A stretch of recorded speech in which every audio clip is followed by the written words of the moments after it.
Okay, so good morning, the people on this side of the oceans. Good evening, good afternoon, the people back home and wherever you are. We welcome you to yet another conversation on sex. I know you are watching, at least my people on Facebook, I see you because this is the Tabiambaya series. You can hang in there. But yeah, so we're going to start. And as usual, we will punt it to Saya to introduce with all the right English, and then we will go on. Karibu Saya. Okay, thank you. Normally we speak by beginning the history, and we are alive that we are Africans speaking to Africans in diaspora and Africans back home. And as a whole, as an African society, we can be described as an community that is in a very long suspended transition that has never quite come to an end. And with it has consequences like we're about to look in today. Let me be clearer. Ever since we began having contact with the Asian world, the Western world, and with it we did trade, and came side effects of slavery and colonialism. The African culture, by interacting and intermingling with Western and Asiatic cultures, has always has been in this flux for who are we? Are we going to ape what we're getting from the Arabs, or what we're getting from the Portuguese or the Western world, or are we going to be who we are, African? Now, this, of course, was accelerated for those who were brought on the US continent and South America as cargo. It was extremely expedited. But for those who remained back during the colonial era, there's also a lot of disruption in the culture, as it were. And one of the ways this was done was our entire sex education as a community was heavily disrupted. Now, Africa and Africans are what we call a collectivist culture. We are not individualists. That's just not who we are. The other thing Africans are not is we are not atheists. Traditional Africa did not have unbelief in God. The other thing Africa did not have traditionally was individualism. There's no individualism as is seen, celebrated, and expected in the West. What the advantage of our collectivism did is it meant a few things. It meant, for instance, our sex education was collectivist.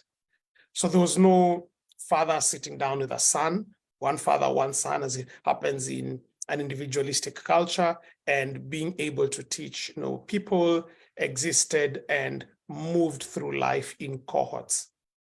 One of the other things that we did not have is we didn't have languages is now used like teens and preteens and adolescents. Those are terms we did not have as Africans. What we had was childhood, the place where you're completely a child. And then there was adulthood. But there was a distinctive period for transitioning from being a child to being an adult. And to mark the end of childhood into adulthood, there was an initiation ceremony. Now, depending with which side of the African communities you belong to, you either went through circumcision, or you lost a tooth, or you had ears done a certain way, or you had to go off and fight a lion if you're the Maasai Morans and stuff. But what also additionally happened is it is in that window period of you being initiated into adulthood that you were given focused, intentional, and fairly comprehensive sex education. One, because you're in a group, you're in your age set, which was a range of plus minus 5 years. So you're with people your age and around 5 years. That was the age groups. And then secondly, they were being taught by another group of people. It allowed that sex education was not really a problem, therefore, in Africa. the expectation of sex, the usage of sex, the place of sex within the community then became something completely entrenched. And there was no sleepless parent thinking, when will I have the talk with my child? That was not an African problem. We just knew you were a child, and when you were a child, you did childish things, you sent around, you labored and everything. When you're transitioning into adulthood and the sexual reality was going to be coming, you'll go through initiation and you'd be taught. Now, different cultures had different levels, varying levels of depth of that. Some were more graphic than others. Shortly after initiation, if you are a boy or a girl, it meant you're more or less ready to marry. And therefore, there was also therefore the sexual training in the Baganda culture, for instance, on your wedding night, it was okay for the senga, for the aunties to actually show up in your place where you're consummating, and they could coach you right there. That was the way the culture worked back then. In many cultures, the price given, for instance, to virginity meant there needed to be evidence of virginity. So there's a whole thing of a white sheet with blood after the matrimonial night, which means there was what we in our time now would imagine as extremely invasive behavior, but it is invasive simply because we are now looking at we're now looking at things that through a more individualistic lens. Yet Africa was never an individualistic culture. It was very community-based. Now, remember what I told you about Africans being a culture in transition. So when we got into colonialism and partly also slavery for those who were brought to the Americas, there was therefore a very big disruption. And the biggest disruption was for today's topic was a move from collectivism to individualism, so that sexual training of your child became the parent's responsibility. Frankly speaking, like many other things in post-colonialism, that's one thing many parents were never prepared for, because never before had it ever been envisaged in an African culture that a parent would have to sit with a child and speak about very intimate things like sex and sexuality. This was the preserve of grandparents. This was the preserve of uncles. And this was done majorly as an intensive during circumcision. Needless to say, I don't think we've ever fully recovered. So there have been attempts by some individuals to create rites of passage and take children aside and train them. But even then, because you are collecting people from across different communities and with different backgrounds, probably the level of detail is not what it should be. But transition or not, children still remain to be children. The hormones do not know about colonialism or slavery. They kick in when they do. And a lot of children, especially within the African setting, have therefore had to learn their sexuality through the wrong means, either through experimentation or through normally adults, maybe a bigger brother, an older uncle who lives with them.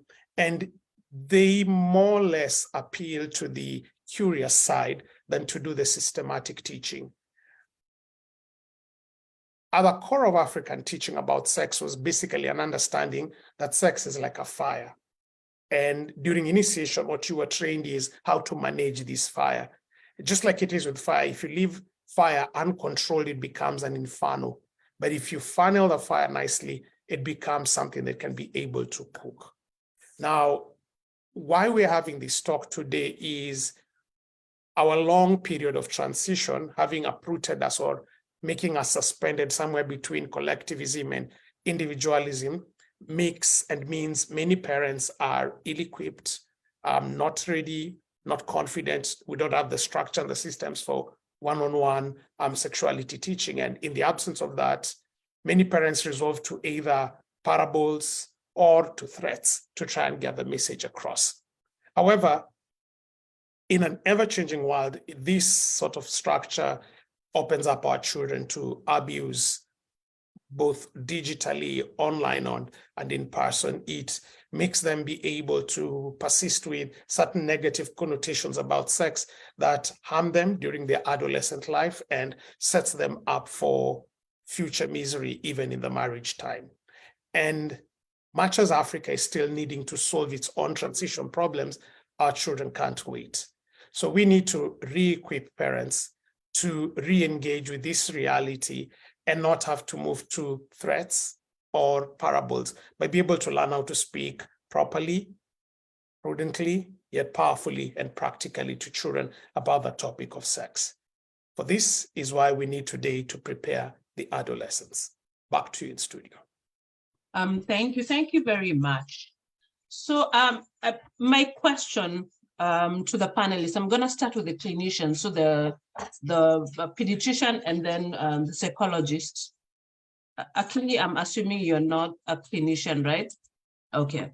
So I'm going to start with Jerry. Jerry, you'll tell us your name, what you do, but I want us to know the situation. We are doing a SWOT analysis. What is the situation on the ground in terms of sex and sexuality with adolescents and the young adults? Because we know our brains grew up when we are 26. Yes. Thanks so much, Posa. My name is Jerry. I am a consultant pediatrician based in Nairobi, Kenya, and I'm also an adolescent medicine specialist. So a pediatrician who's done further training in terms of taking care of teenagers. The situation on the ground is one that is getting more and more concerning because based on the various data that we're seeing, if you look at Kenyan data, if you look at American data, what we are seeing is that the age of sex initiation is getting younger and younger. And unfortunately, the society or various communities are not being able to shift with the times. And it's really, for us, like from the healthcare perspective, the big question has been, how do we reach parents and how do we reach teens and young people before all of these starts? Because by the time somebody is involved in any sexual behavior, it doesn't just happen, so to speak. There's been processes that have happened. There are elements of their development that have been going on. Some have been speeded ahead by, interacting with social media, being in school with other people who've had other exposures. And so just being able to figure out that, the early adolescent, we need to even reach them much earlier. And by early adolescent, I'm meaning the age 10 to 14 years. Is actually the time that we actively need to be engaging them in some of these conversations. And so I'm really excited to be part of the panel that's going to have this conversation and hopefully help out other parents and young people out there. Thank you. Mukimba, let's go to you. The same question. What's the situation on the ground? What are you seeing in your office in terms of sex and sexuality? The same age group.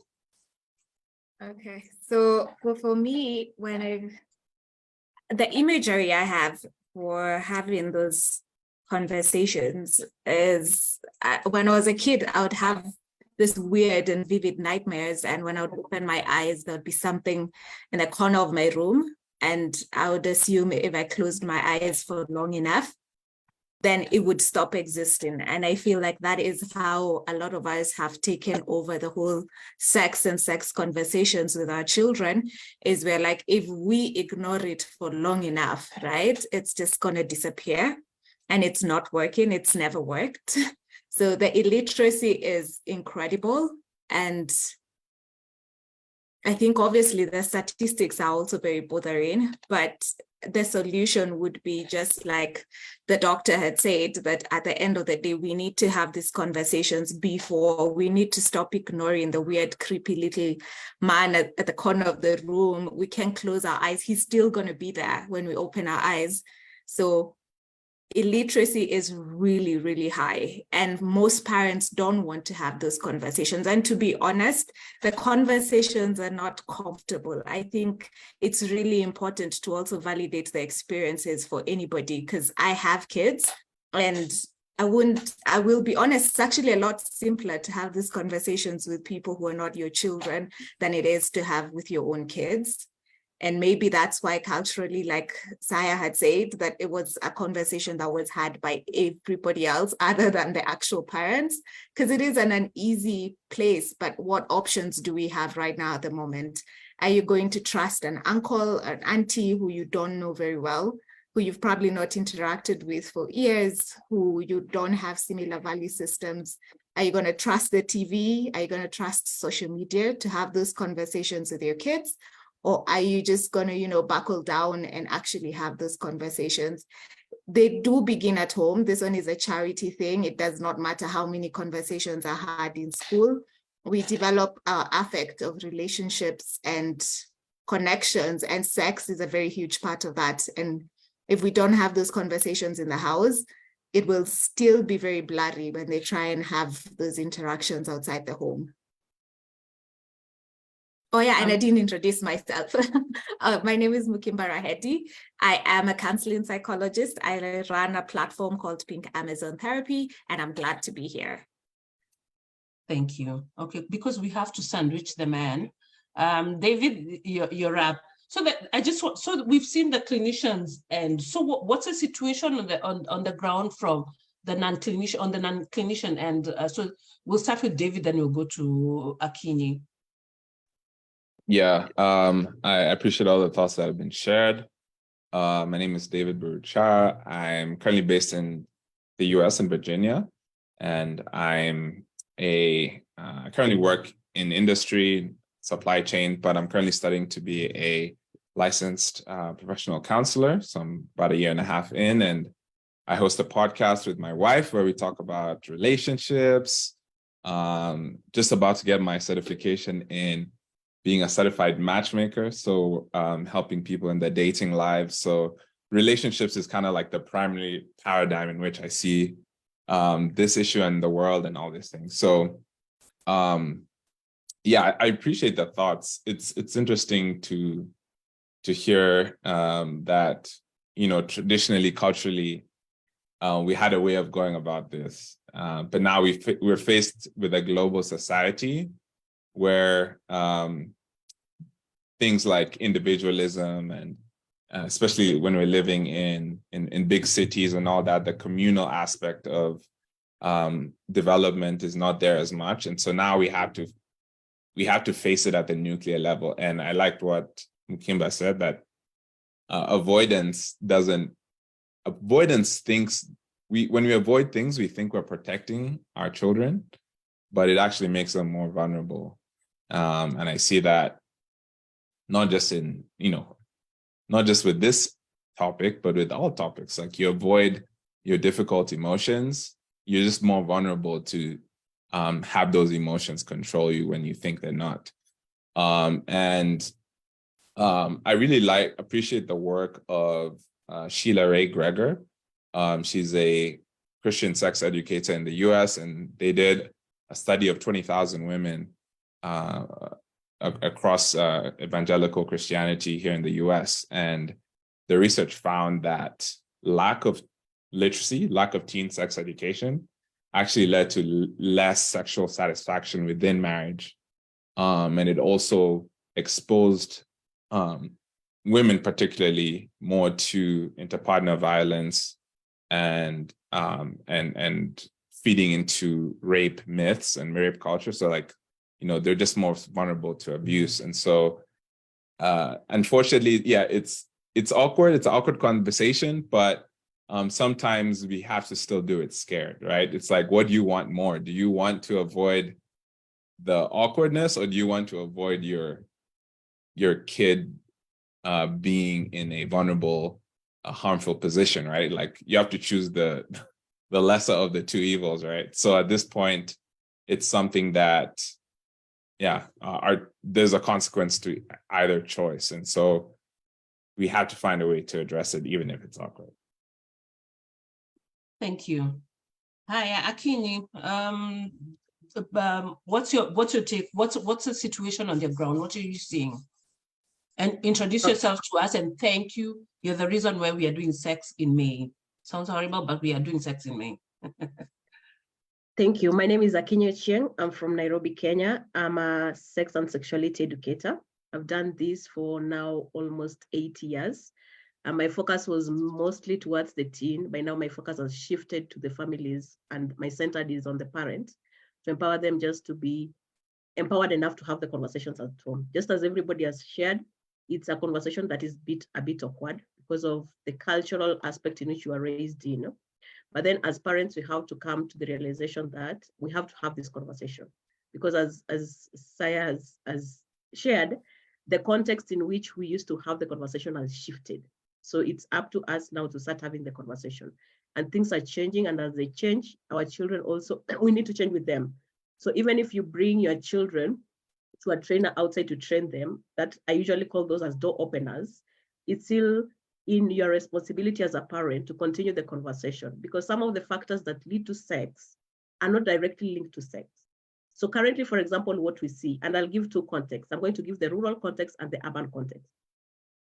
So the urban context is where this child has access to phones, this child has access to internet. Basically, they are constantly on their phone.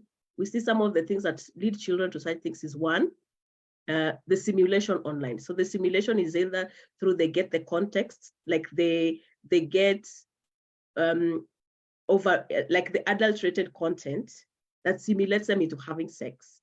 The gaming that they play, some of those games are simulated. So they're having sex out of that simulation.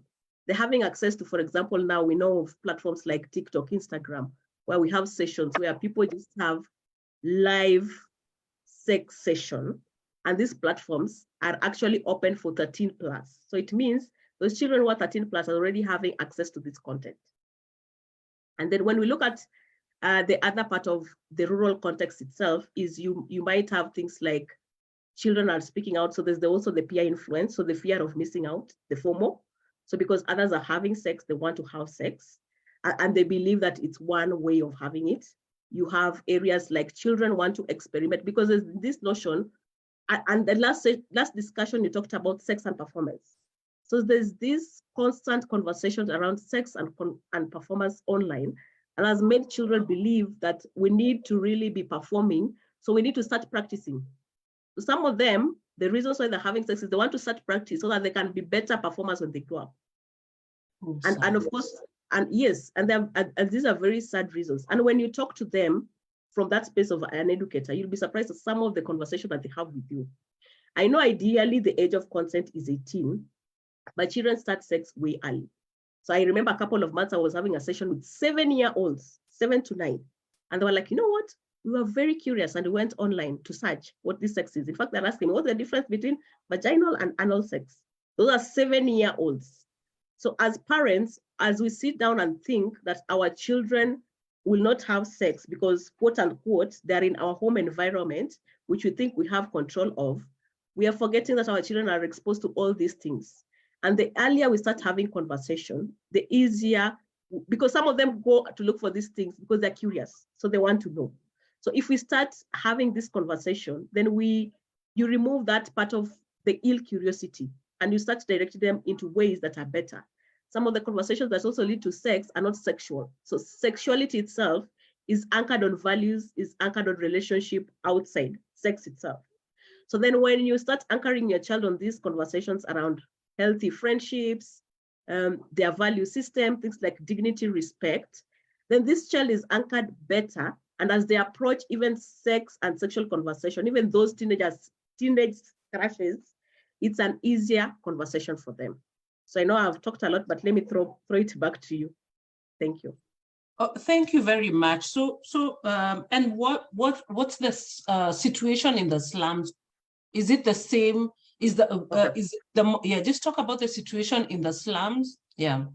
Okay. In fact, I forgot something about the rural areas. The rural areas and the slum areas, because of the poverty aspect, we have also this thing of the commercial aspect of sex.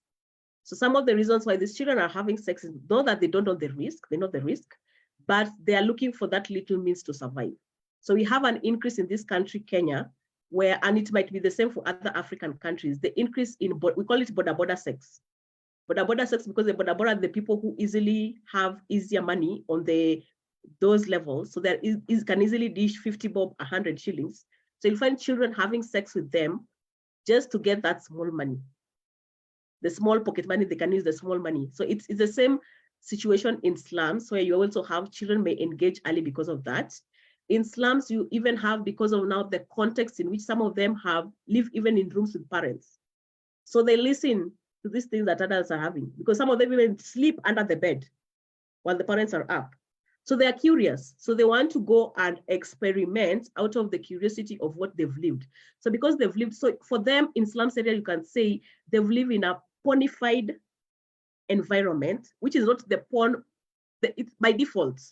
And the porn is because it's an adult having sex and they've been exposed to it. So they're literally trying what they've seen and experimented. Yes. And I know, because we lived partly in Kibera for some time. So there's also this aspect of live porn sessions. You know, the way you pay 10, I don't know how much it is to go watch the Manchester United game. You actually pay to go watch people having live sex. And this is in the slums. There is something else. I had a discussion with my husband yesterday. OnlyFans. And Kenyans are doing it on Telegram and paying in this economy, and they're paying huge sums of money just to do it and to share the videos. We are pornified.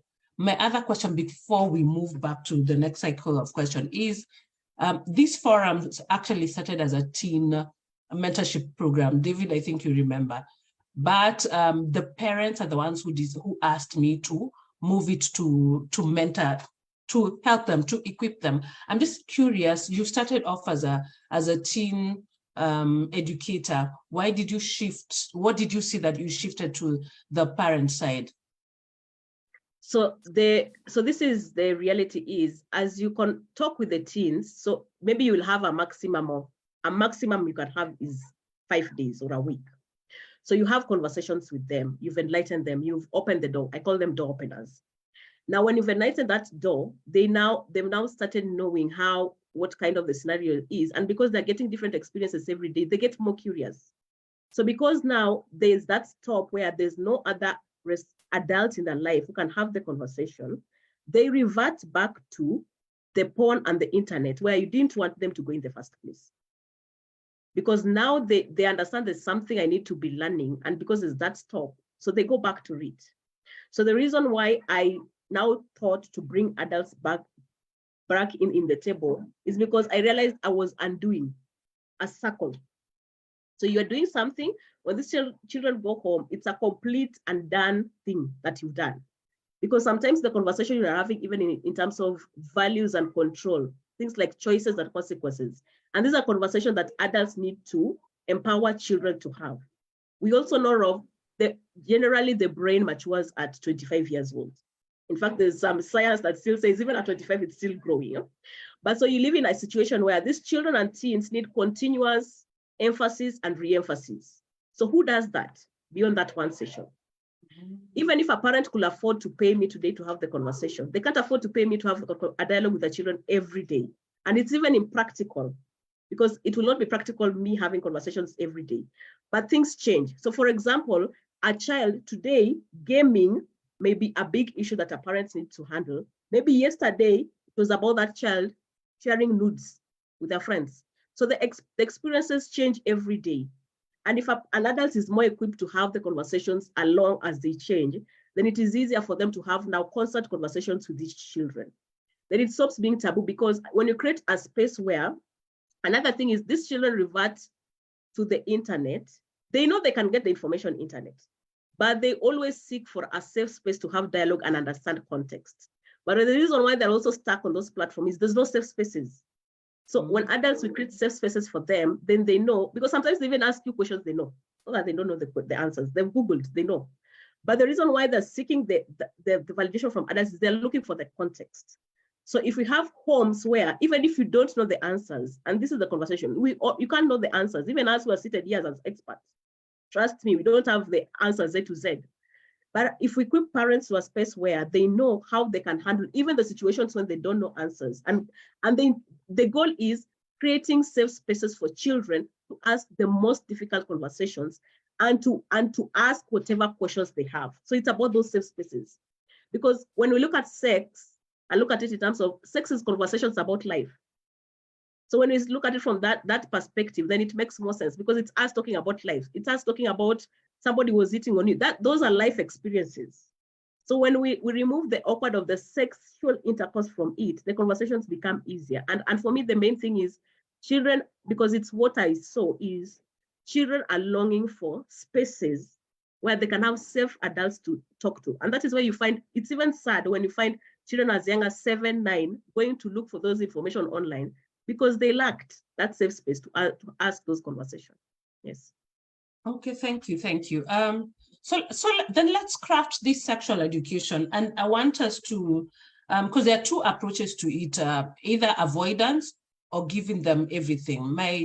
Because I'm based in the US, my children have had sexual education as part of their curriculum, and it ends with a bathing video. They're all shown how bathing occurs. Yeah, so, and I am very pro education. They've had everything. So let's craft what we want our young adults and our adolescents to know. What would you include? Would you avoid it, or would you give them everything and then equip the parents to? So we will start the same way we started. Let's start with the clinician side. So Jerry, you're up. I think in terms of, if we're thinking about crafting, we need to think about adolescents through their whole, these 10, 15 years, as it were. And when I say 10, 15, I mean that age 10 to age 25, because we talked about brain development going all the way till age 25. So I would think about an age-appropriate approach. And what I mean by that is there's a way that you can have conversations with 10 to 13-year-olds that would not be appropriate for a 16-year-old.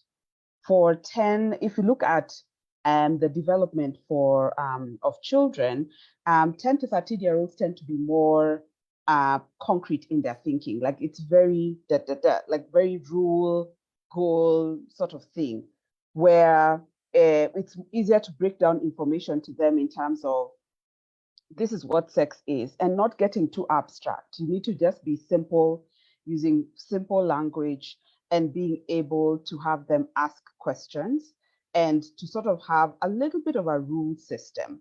And rule doesn't have to be very hard and fast and fixed, but really rule in terms of there's no wrong question. And feel free to be able to ask me anything that sounds weird or odd. And they really stick to those rules once you've given them those rules, once they understand that they're safe. And then as they get older and we see the 14 to 16-year-olds, even, if we look at what they're taught in school and sort of mirror the same thing, if you think about maths, the maths that we were taught in our earlier years was very simple, structured: addition, subtraction, division. And then as we got older, we started drawing these curves on a graph. So think about education for sex in the same way, whereas for the younger adolescent, you want to keep it as simple as possible and yet be straightforward. Now, and then as it gets older, you can have more abstract conversation. And abstract means now talking more about things like gender identity, what they feel their sexual roles are in society and in their communities, and how does that make them feel? I'll give a personal example. Suddenly at age 10, 11, because I was an early bloomer, I was playing outside and my grandmother called me back into the house. And she said, you absolutely can't be playing and running around outside. Your breasts have started growing. You are now a woman. You're not supposed to be running around. You should be helping me in the house. And so I resented having these boobs growing. And for me, in my mind, it meant that now I can't play anymore. Very, very fixed in that way. Whereas if you think a few years ahead, now there are many girls who are wondering, oh my gosh, my breasts haven't developed. Am I as attractive to the opposite sex as the person who has become now fully developed? And you see that trajectory has completely changed from the 10, 11-year-old who was like, I can't play because now I've developed, to I'm not as attractive enough. So that's my very wordy way of saying that we need to think about it in an age appropriate sort of way. And even for parents, I think you need to be also easy with yourself, because as they're learning, you're also learning how to talk to them. And you have to be ready when they ask you the questions, because they come at you left side. And we see that a lot in the hospital, where you think you're having one conversation and they're like, okay, so could you tell me about this? And you have to learn how to fix your face and, just work at it one at a time. And there's nothing wrong with saying, I don't know, you know what, let's look at it together. And I'm hoping that we'll be able to share some resources with POSA that she'll be able to distribute to you. Sande. Mukimba, your rap, we are crafting. You can build up or on Jerry's, or you can refuse. You can say, sema, tutavuka sakafu unyo. Yeah. Okay, so I think the way Akinyi kind of phrased it was how important it is for us to empower the parent. Yeah. All these conversations, we could have them at the pediatrician's office, we could have them at the psychologist's office. And like Akinyi said, you can't have these conversations every single day. As well, for parents, you can just have that one conversation once an year and expect that fixes everything your children need to know about sex, need to know about connection. I find that parents have this very official way of having this very deep, and your kid is not ready. Maybe your kid that day had a very difficult day, right? So, but that's the day you've prepared your note points, you have your PowerPoint presentation, you're all prepared and you're like, let's do this, yeah? I have learned everything that it is to talk to a 13-year-old about sex, and you have that conversation. It's not going to be as impactful if you guys have never had that conversation before, if there is no context for it, if there is no connection to begin with. So at the end of the day, first we need to connect with our kids, and it needs to be something that's consistent, that they also feel that it's a safe space where this conversation doesn't happen on Wednesday on a month like May, when mom has had this, big conference with her relatives and her friends, and she's like, okay, let's have this conversation, yeah? So I think definitely one most important thing is connection. First, have a basic connection with your children. Let your children know you as a person. Let them see you flawed. Let them see you grow. Let them see you evolve with them, yeah? Once you can connect, then you can impact. It's so easy to create an impact in somebody's life if you've connected with them. As a psychologist, it's really easy for me to have those, amazing conversations with young people, especially because I'm at their level, right? When you create that safe space and you connect to them and you tell them, you know what, it's no judgment, yeah?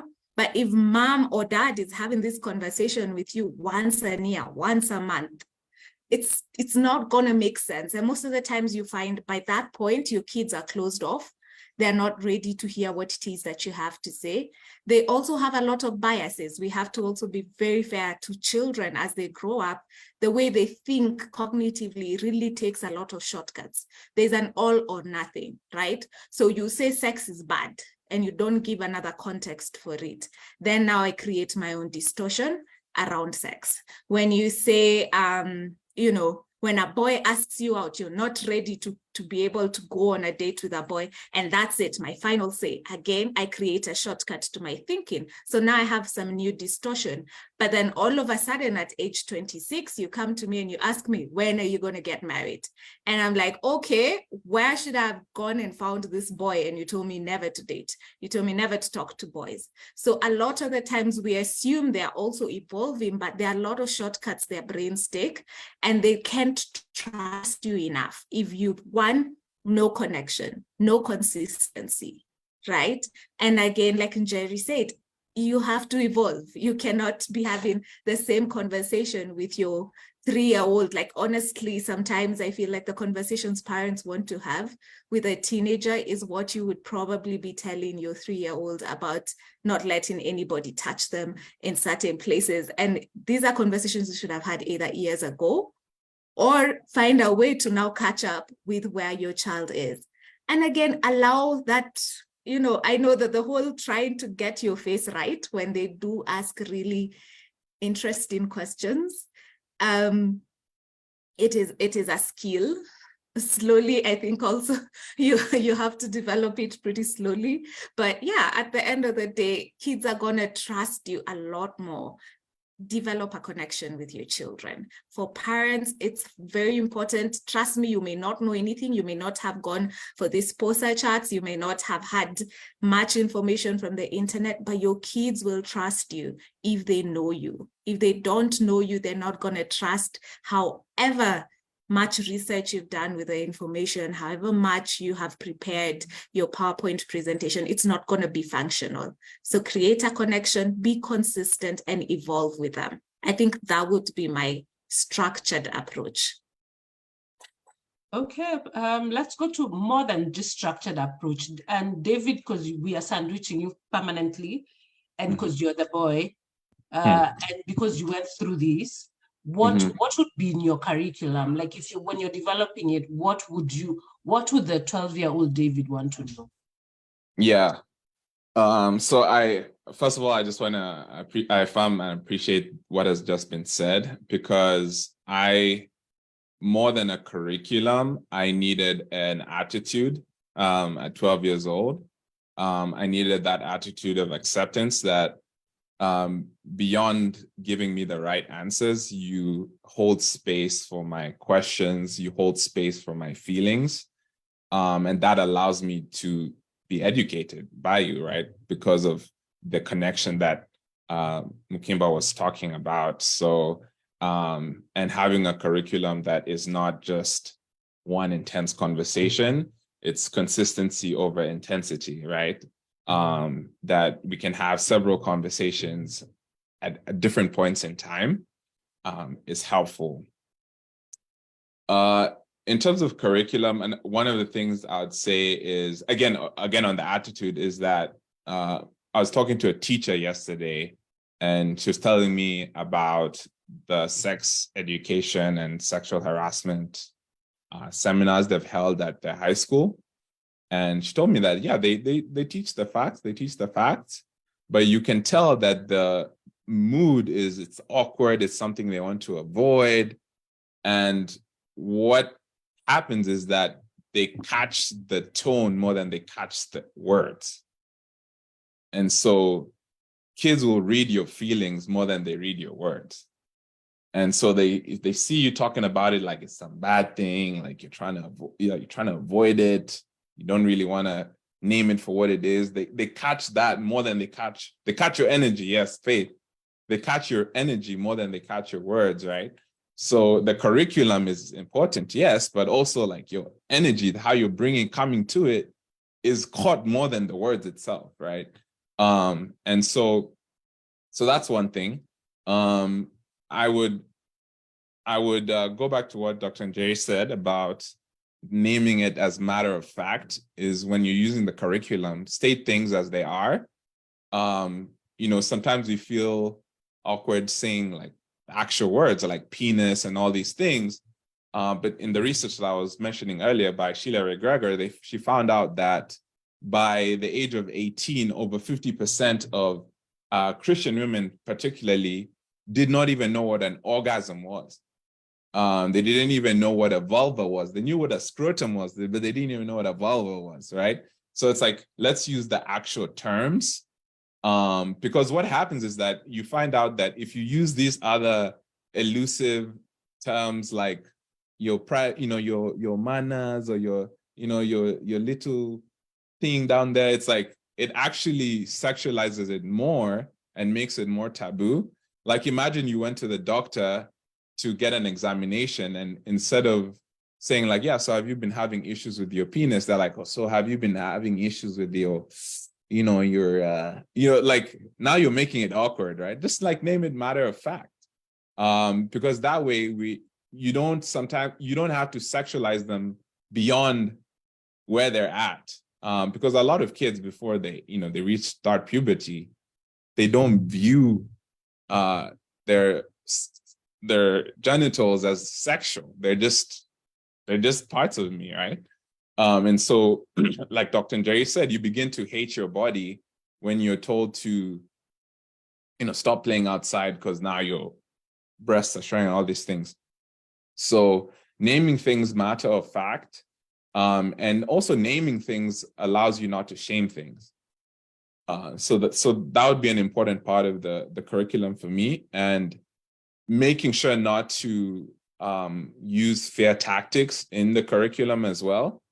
And try to state things truthfully as they are, because people, because we want our kids to avoid sex before such an age or before marriage, we'll start saying things like, yeah, if you have sex, it's going to be terrible.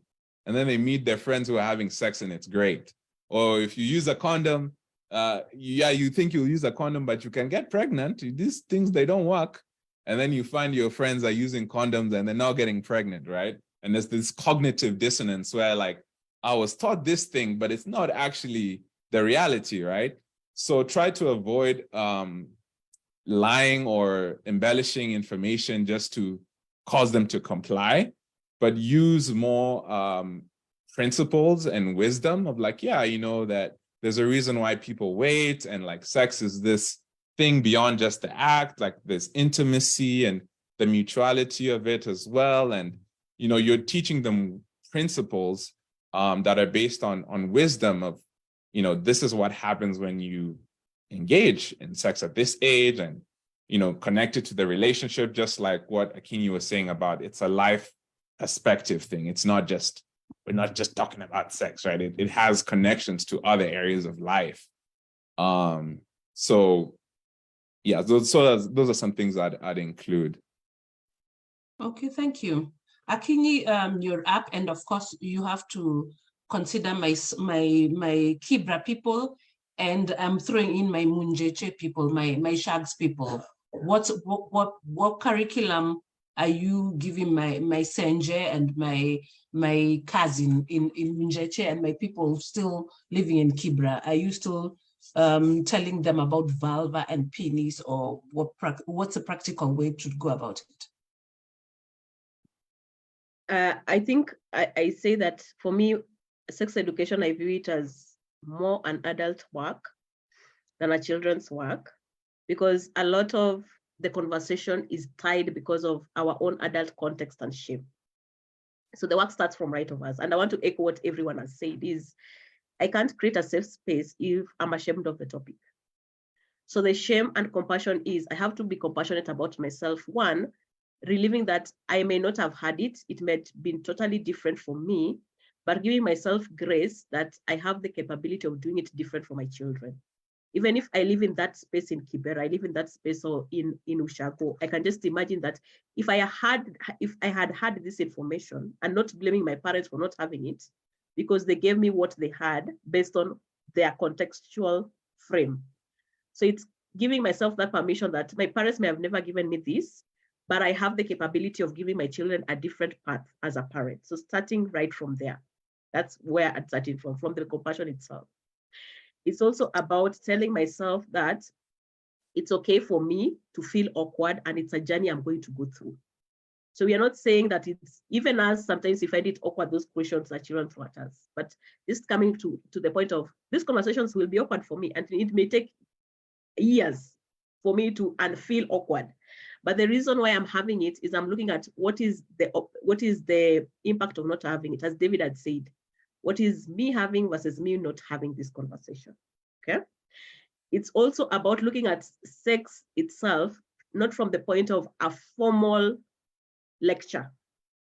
Because you see, some of us have that picture of, oh, I have to sit down with my children, bring them, today we are going to have this big talk, and then you surround them in the table. But looking at sex as very informal talk that you would mix in every bit aspect of your life.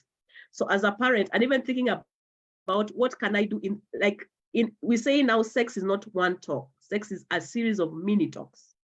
Because even as adults, if you do conversations where you theme, the learning becomes easier than me combining 10 things in one session. And that is why even those intense training for teenagers may not even be that healthy, because then they end up losing the trail of the information you want them to be. So in terms of looking at the small doses of information, and then look at it in terms of how can I get the small dosage of information? So I usually tell parents to reflect on what do you have on your bag? And what you have on your bag is the context. So what context as a parent can support me have this conversation? So is it the teachable? Is it some things that are happening around me that I can base my conversations on them? Is it just about trying to find out from the children? Because remember now, if we're talking about adolescents and young adults, we are not just giving information, but the main intention of having sex education is to empower them to build their decision-making skill. And that skill will not come by just us throwing information. So they need to reflect. So it means at this age, in fact, the parents should do less talk and get more information from the children, and then now help the children understand what they do from their perspective. So because you are empowering their decision making and reflection, you have to get it from their point and understand their context.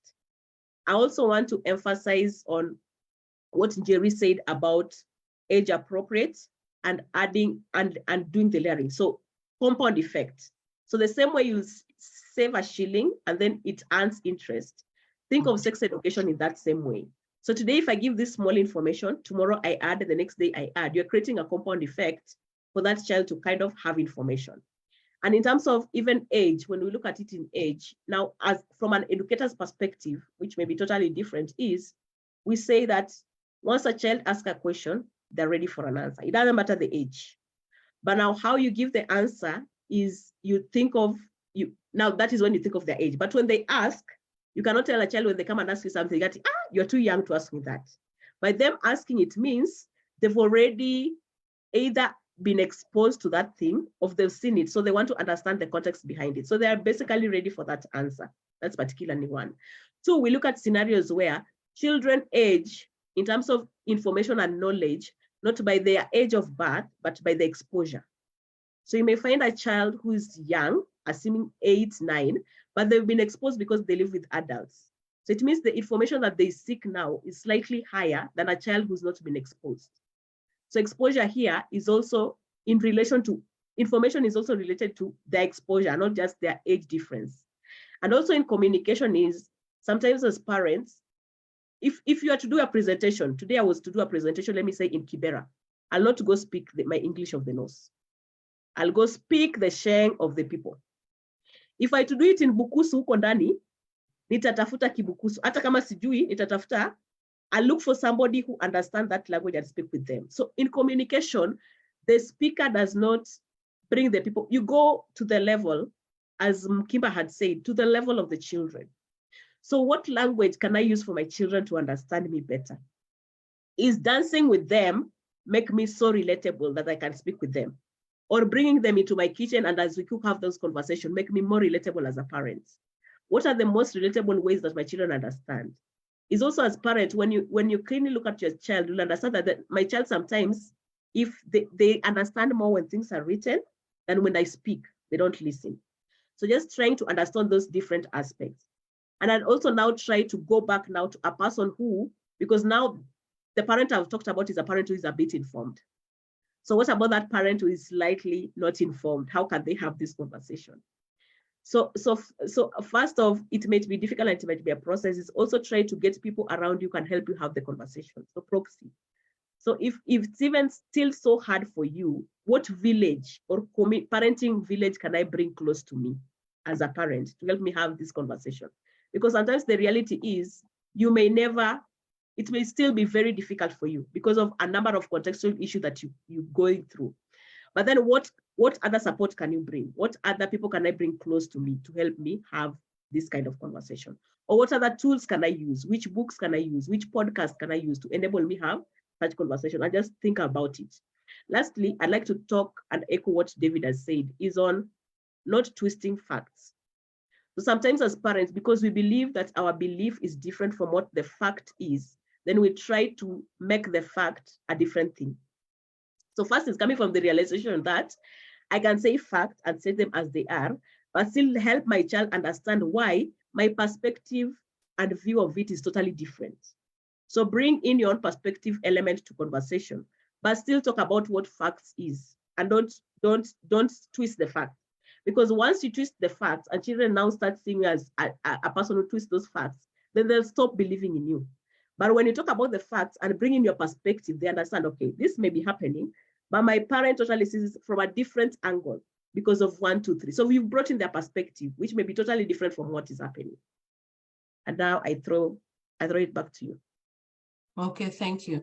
And just to emphasize on the issue of naming parts correctly, because I attended a sexual sexual training webinar, and one of the examples was given was this kindergartner went and told the teacher that my grandpa ate my cookie, and the teacher was like, "Oh, it's okay," because she thought the cookie was a real cookie, and actually the grandpa was giving the child oral sex, and part of the training where some children realize they've been sexually abused when they are exposed to forums like this. And one of the consequences of inadequate sexual education downstream, Jerry, I know during our OBGYN rotations, remember when we are discussing infertility, it has to be you've had penile vaginal sex for over a year before you are ruled out to be infertile. When some of the couples, when you ask them what kind of sex they've been having thigh sex, or they've been having anal sex. They do not know what to do, and consequently, of course, if you're having anal sex, unless you have a fistula, you will not get pregnant. Jerry, I see your hand is up. Go ahead. Thanks. It's just so interesting because we constantly need to think about ways for people to build up their toolkit, and I really like the idea of just having all these different things that Akini was mentioning, like books and podcasts, and actually using even the shows that they watch an episode with them, because a lot of the shows inevitably will bring up something about a relationship, will bring up something about sexuality, because that's what a lot of media is gearing towards now. And so I found that sometimes even making suggestions of certain series, and I'm not endorsing like one particular one in, like I'm not saying this Netflix versus Prime versus whatever, but then I found like Sex Education, which is a series on Netflix.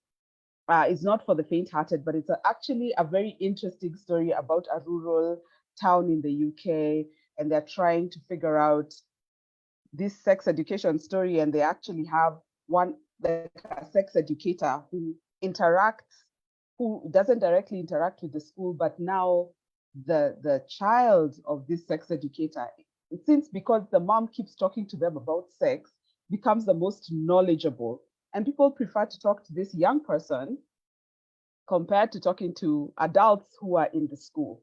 So, but then they have different tips and tricks in the series. If you give it a chance, a few episodes, I think it would be a great way to just try and think about ways to start having conversation. And even in terms of just being able to, I wouldn't recommend watching it with your child, though. It can get quite embarrassing. Let me just say, FYI, BT dubs. It gets quite embarrassing. But it would be good to be able to sit as a parent and sit with your partner, with your co-parent, and just try and figure out, okay, let's watch this episode and try and figure out, like, how do we start approaching this? I also put in the comment section, like, actually practice in the mirror. Like people practice speeches in the mirror. Actually practice saying vagina, vulva. Even for us as medics, like I've had to practice over and over again, because sometimes I used to not want to say that. I'd say like, how are your private parts, which is not appropriate. You actually have to state the body parts. And initially, some of the patients who come to me in the past are like, Yanni, you're just saying it like that. I'm just like, yes. If I don't say it like that, who is going to just say it like that? So I was just jumping on different things that have been said. Sorry, now I mute myself. Okay. Saya, because you are our fake pastor, what's your role? What are you guys doing in terms of sex and sexual education? Saya, are you? Oh, okay. Yeah, I'm on. So if there was ever a time when right now in the world history, material for youth training is at it's at the best it has been in years. But again, there's a problem of distribution. So I'm saying, like, if you're in a most average ministries right now, church ministries have good quality production. Now the content has everything from sex included, but availability is not the same as enforceability. So we need to remember that churches draw their members from the community. And so the exact challenges that the members, the exact perspectives, challenges, perceptions that they come with from their community are also the same transferred into the church setting. So if and since there's a discomfort, I'm talking about sex in the community, there's going to be a similar discomfort within the church settings, but it's not for want for resources. Okay, there's a lot of intentional resources, especially if you belong to some of the more super structured churches, that have denominational structures that have presence across boundaries. They have access to the material. Now, whether that material is shared is an altogether different matter. But then secondly is, and now more to say, like rural places or places where the access to such material is diminished, the story becomes a bit different. That again, such topics, because they're viewed as taboo in the community, will most likely not be talked about in the church. And one thing that is common both in rural as well as urban settings within the church has to do with the tension between when is considered enough disclosure and when are we now getting into the area of grossness or sowing seeds, or to use more spiritual language, is tempting. When are we giving, when are we educating, and when are we just merely enticing individuals to sin? Now, depending with the faith tradition, the manner of teaching, the skill set and level, the effect and the perspective of the community, some churches will teach a bit more and be more consistent, and others will teach a bit way less. And granted, some will altogether avoid teaching or speaking about sex education. Now, there's a lot talked about sex within most religious organizations, and mostly in the places where the topic is avoided, it's probably preached against.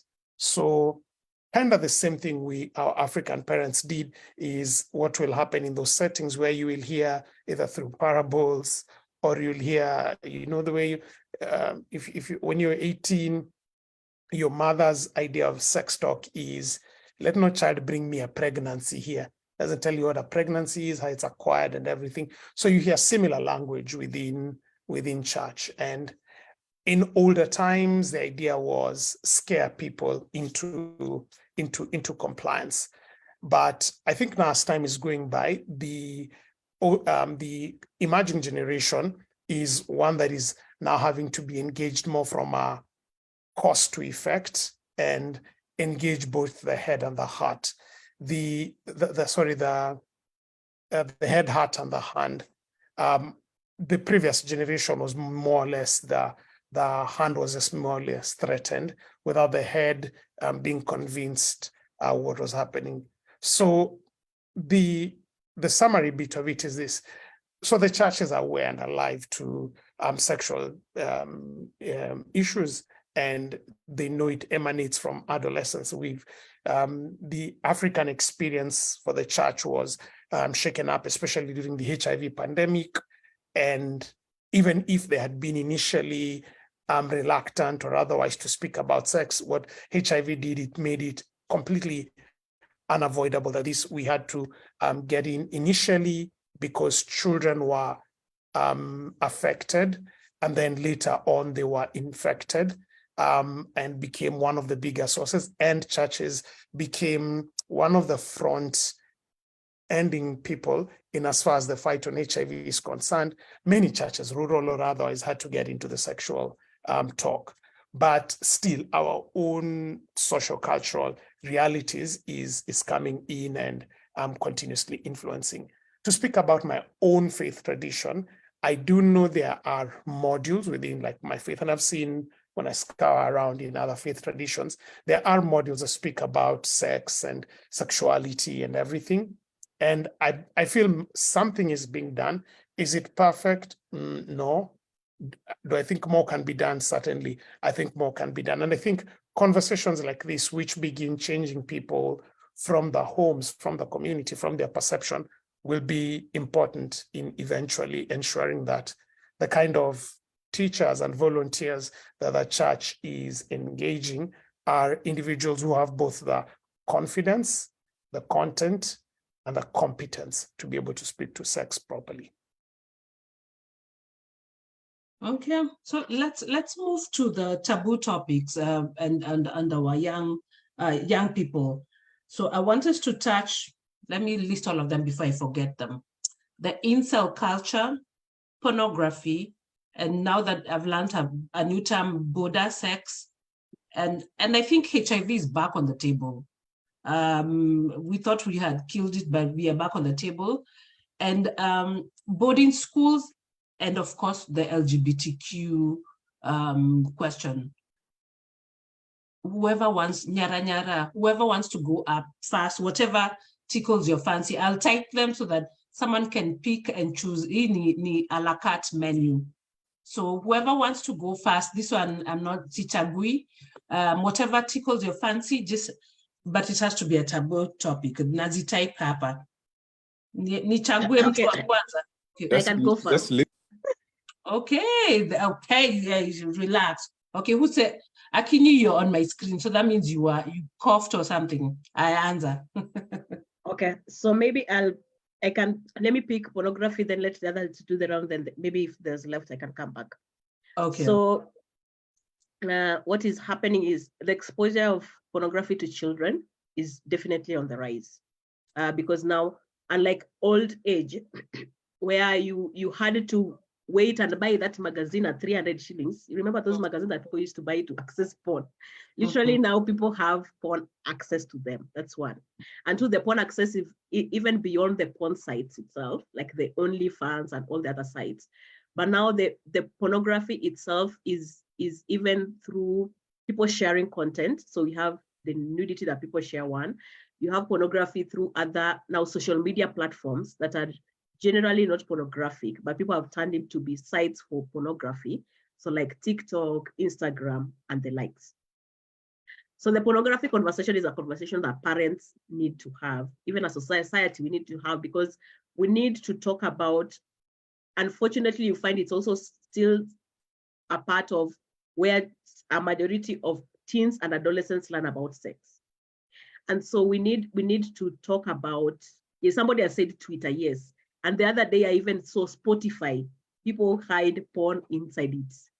So we live in an age where we need to speak about it, because when you look at it, children will access porn through three ways. Either they are curious, so they type for themselves, or they stumble upon them because whatever they were using device, somebody was scrolling or something. So the feed has brought that to them, or 3, their friends share. And so the reason why we need to talk about pornography is because a lot of the time, what pornography portrays is not what is really actual. Because first in pornography, you even find the basic of consent is not there. So there's no consent in those sexual things, that's one. We know there's a lot of sex trafficking and dragging for people to do whatever they do on the pornography things.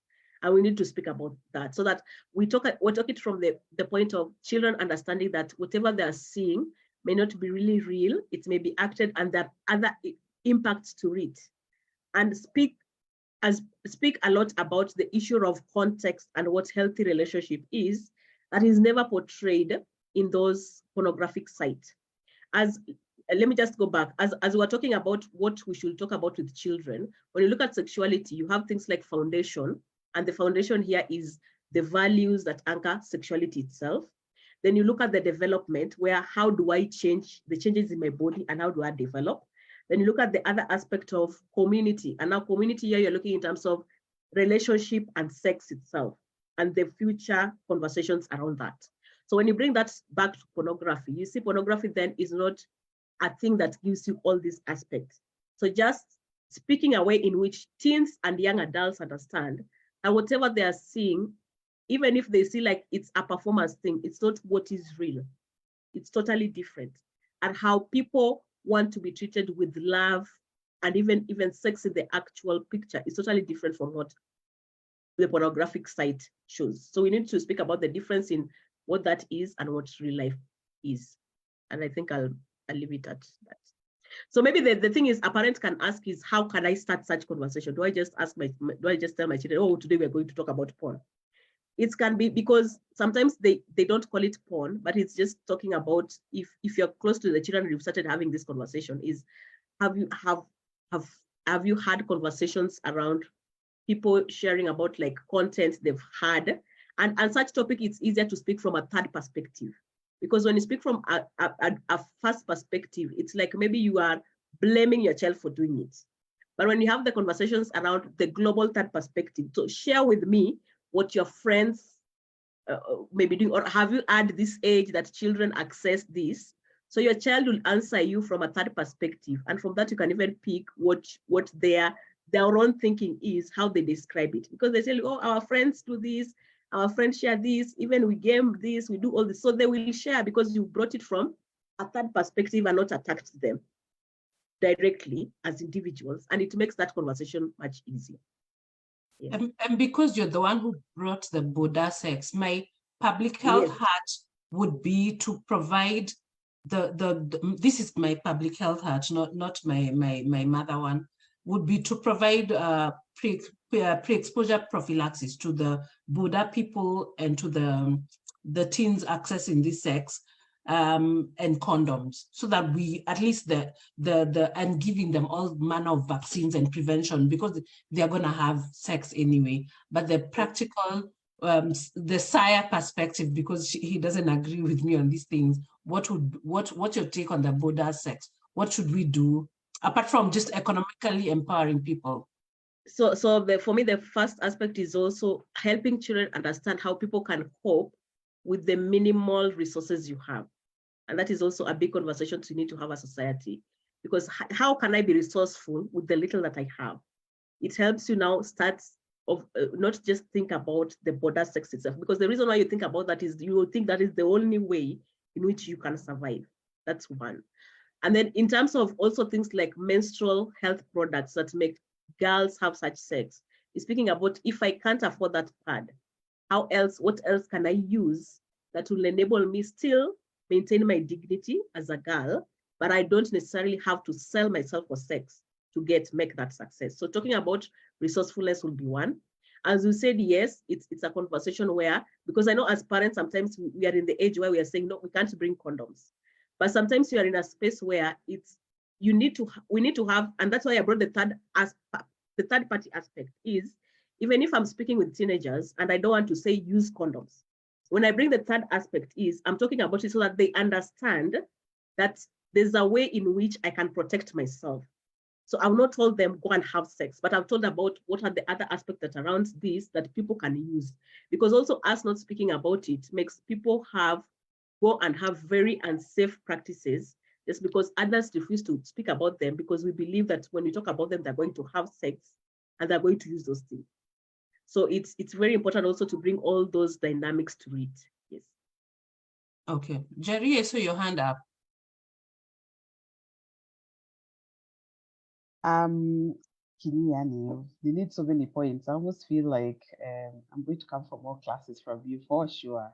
I just want to add on to what's already been said out of the topics. Just to take a couple of steps back, we had talked about the adolescent brain development, and so I like to give this example so that we understand when they get exposed at a young age or when they're much younger, what tends to happen.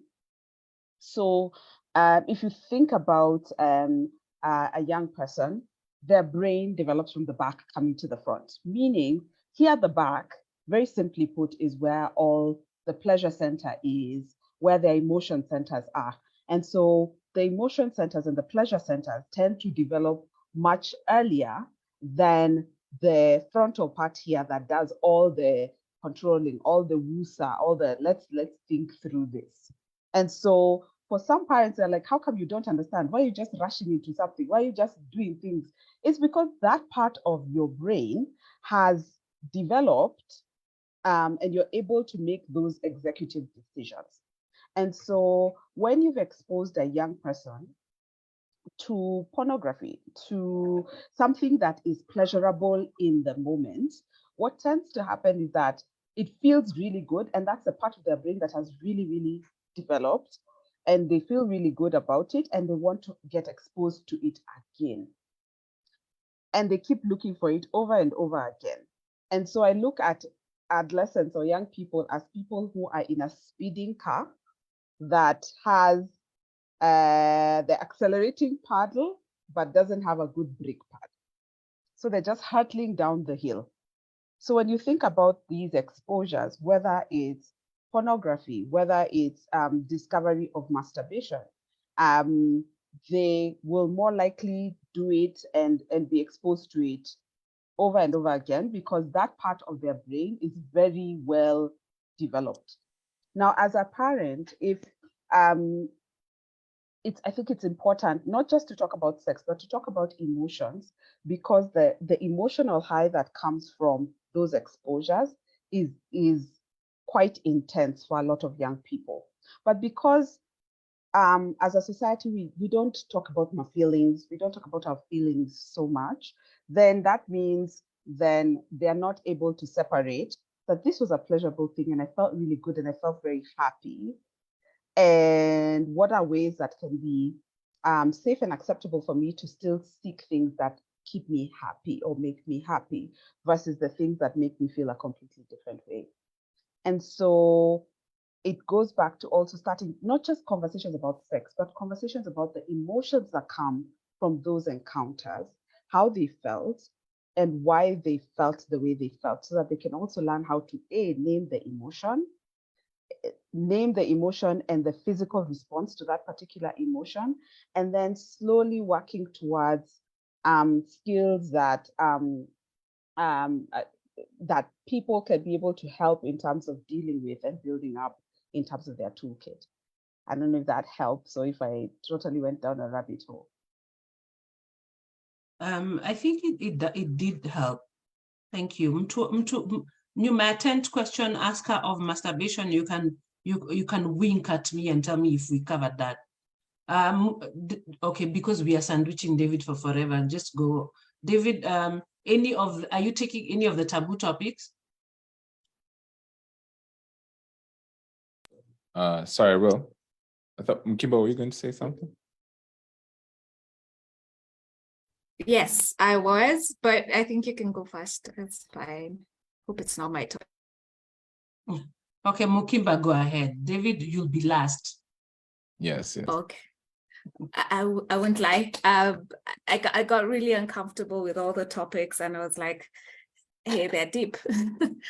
Especially again, I think maybe I need to also validate my own experience.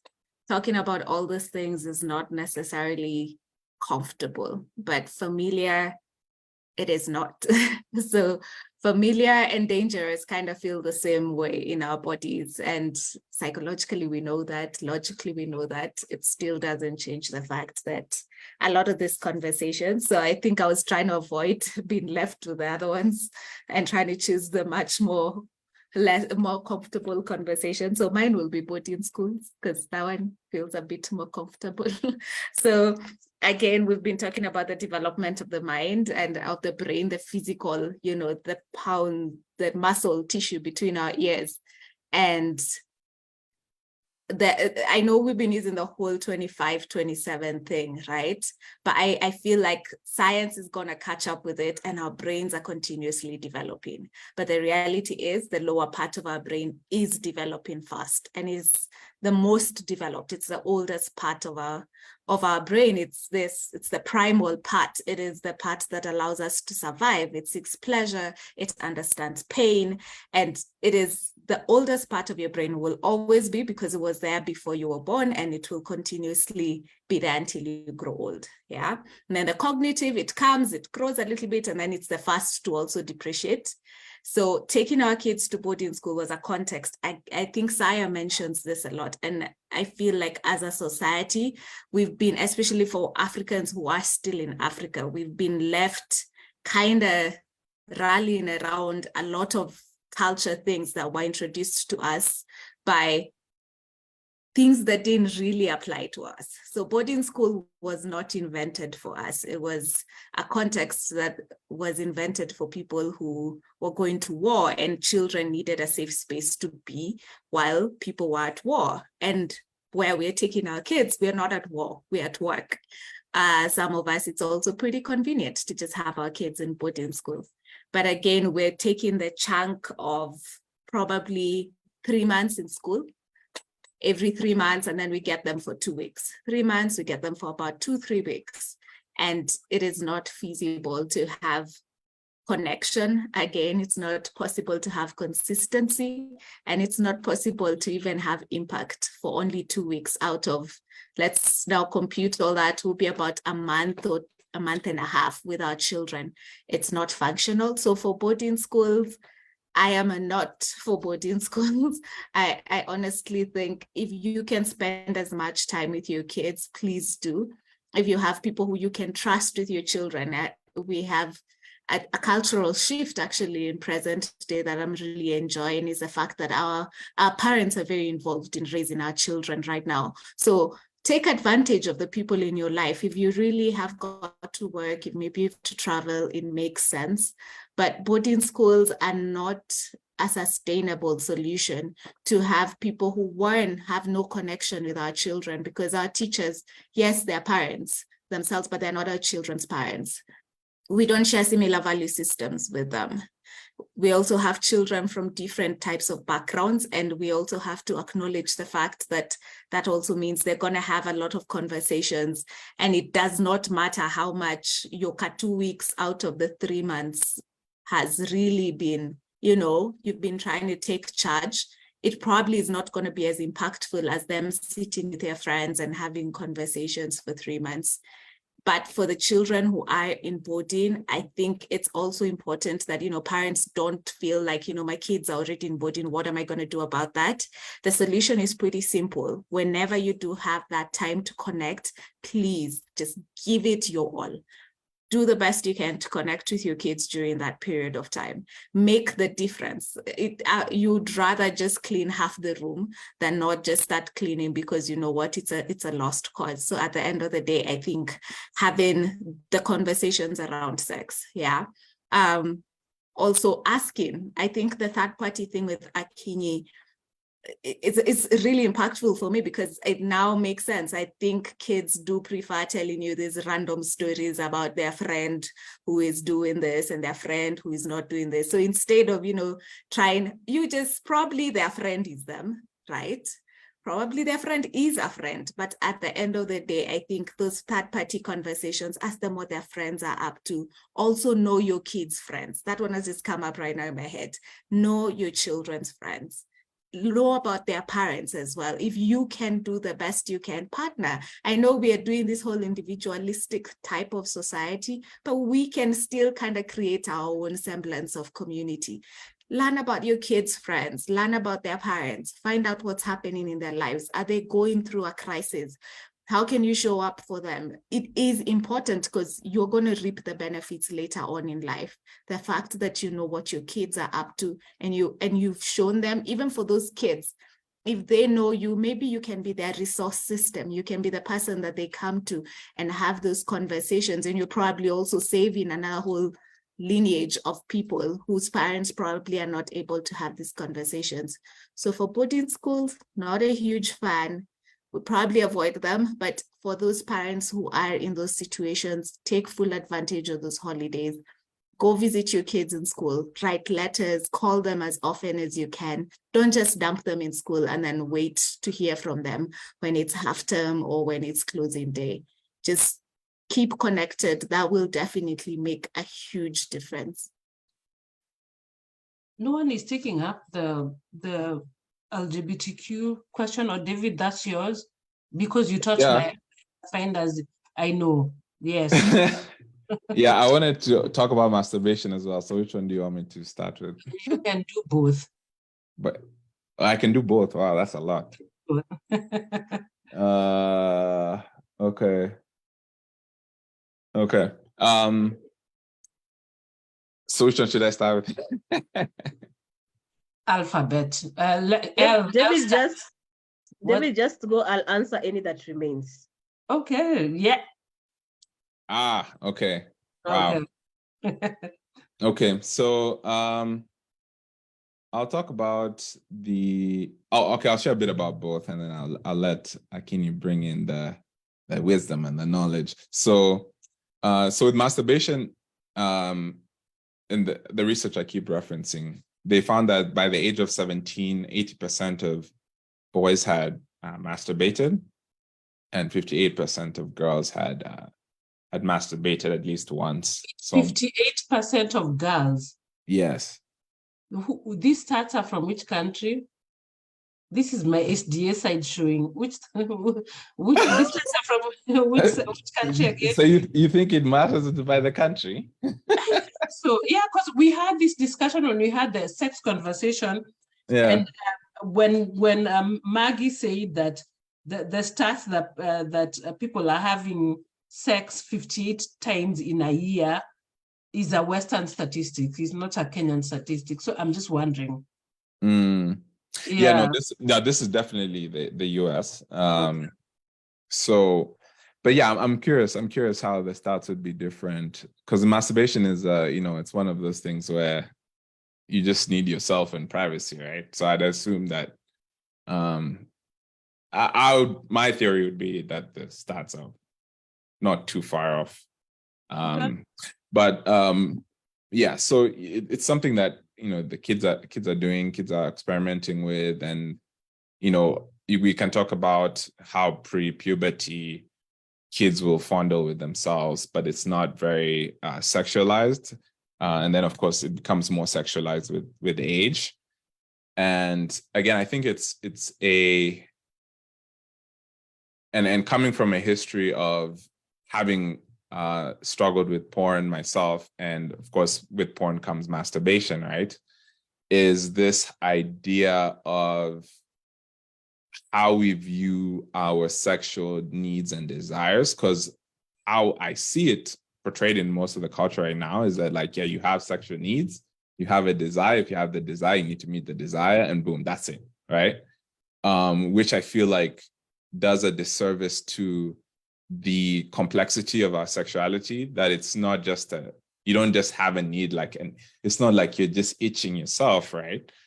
Because it's the same thing where if you were employed and your boss asked you to go get coffee for them, and you're like, okay, this is not part of my job description, I don't like it, but I'll get you coffee. It's not a big deal. But if they ask you to give them oral sex. That's different because sex is more, it has weight. It's not just, oh, I have a need, I need to fill it, right? It has weight. And so even just you having a need and wanting to fulfill it yourself, there's implications to that. And for me, and for many, like there is things we do, like when we're stressed, when we're lonely, there's certain triggers that cause us to want to meet our sexual needs. It's not just random. It can be random, but it's not always that random.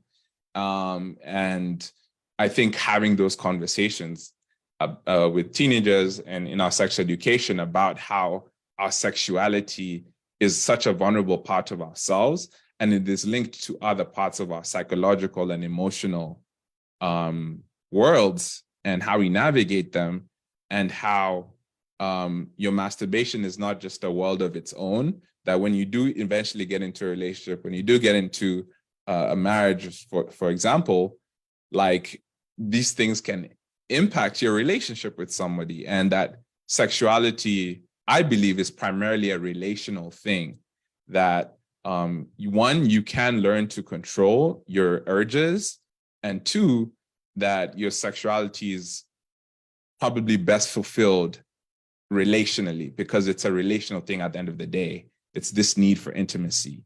And so that comes best when you're experiencing it with somebody else. And so having that conversation, I think, helps. On the LGBTQ issue, I think we should not avoid it. Of course, we have to address it because it's becoming more of a prevalent thing.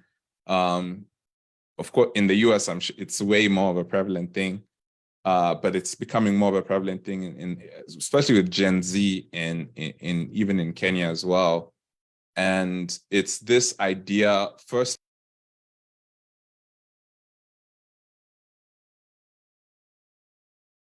David, I think you muted yourself. Sorry. Where did I cut off? Just you were talking about the LGBTQ, so just go on. Yeah, so I think the thing here is that, because even with the LGBTQ issue, we have to realize that as teenagers are growing up, even if they might be heterosexual, they might be straight, they do have experiences. Like personally, I can go back to experience where I had a sexual experience with a guy as a teenager, but I can say 100% I'm straight, right? So like these things are happening where you might have because you're learning about your sexuality, you might have attraction towards the same sex, you might be not knowing where you are, and understanding that sexual feelings and sexual attractions of themselves are not, they're not, from a religious perspective, they're not sinful. Like to feel attraction is just it's an attraction, right? The aspect of lust that's something else, because it's now it's a deliberate thing you're doing, deliberate mindset you're doing and having with that attraction. And so being able to allow people to talk about and process the feelings that they're having is one thing that's important. And knowing that even if we come from this, our biblical perspective and traditional perspective, that, like same-sex relationships and all that, if we're not for that, is understanding that we often approach it from a place of shame, and that even if you might disagree with the lifestyle, you still can embrace the individual. And if we're coming from a biblical perspective, like that is Jesus, right? We look at John chapter 4, where there was this Samaritan woman who he was talking to at the well. First of all, he was defying a lot of social norms by interacting with this woman as a Jew, and it was a woman. And then the fact that, he speaks to her as a Jew, and he's saying that, the woman, they had a religious conversation, and the Samaritan woman's like, listen, we, the Samaritans, know that the Messiah is going to come through our line. And Jesus is like, no, you're wrong. Actually, it's coming through Israel, right? The Messiah will come through Israel. And so he's disagreeing with her, but his actions, his conversations is showing that he embraces her. He disagreed with her, but he still embraced her.